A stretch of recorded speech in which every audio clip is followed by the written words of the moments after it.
अधिकतर लोग यही जानते हैं कि रावण सिर्फ श्रीराम से ही हारा था, लेकिन रावण श्रीराम के अलावा शिवजी, राजा बलि, बाली और सहस्त्रबाहु से भी पराजित हो चुका था। श्रीराम रावण की मृत्यु का कारण थे, इसलिए इन लोगों ने केवल रावण को पराजित किया था, वध नहीं किया था।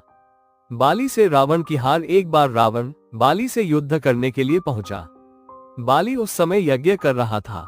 रावण बार बार बाली को ललकार रहा था, जिससे बाली के यज्ञ में बाधा उत्पन्न हो रही थी। जब रावण नहीं माना तो बाली ने उसे अपनी बाजू में दबाकर 4 समुद्रों की परिक्रमा की थी। बाली बहुत शक्तिशाली था और इतनी तेज गति से चलता था कि रोज सुबह सुबह ही 4 समुद्रों की परिक्रमा कर लेता था। इस प्रकार परिक्रमा करने के बाद सूर्य को अर्घ्य अर्पित करता था।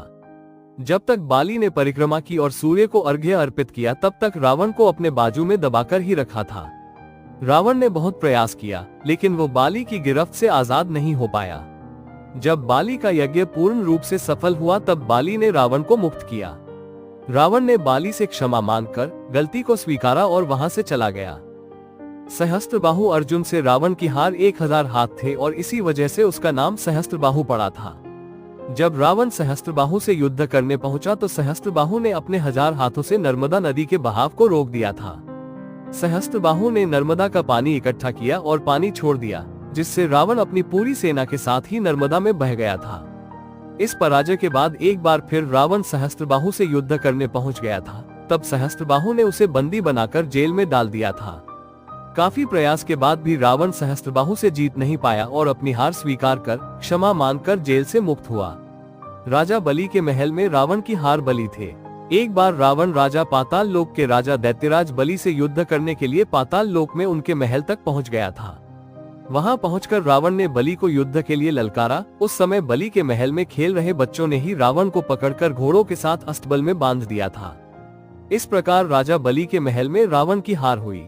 शिवजी से रावण की हार। रावण बहुत शक्तिशाली था और उसे अपनी शक्ति पर बहुत ही घमंड भी था।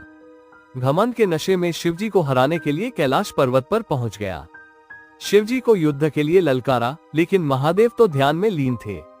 रावण कैलाश पर्वत को उठाने लगा। तब शिवजी ने पैर के अंगूठे से ही कैलाश का भार बढ़ा दिया। इस भार को रावण उठा नहीं सका और उसका हाथ पर्वत के नीचे दब गया। बहुत प्रयत्न के बाद भी रावण अपना हाथ वहां से नहीं निकाल सका। तब रावण ने शिवजी को प्रसन्न करने के लिए उसी समय शिव तांडव स्रोत रच दिया। शिवजी प्रसन्न हो गए और उला रावण को मुक्त कर दिया। रावण ने शिवजी को अपना गुरु बना लिया।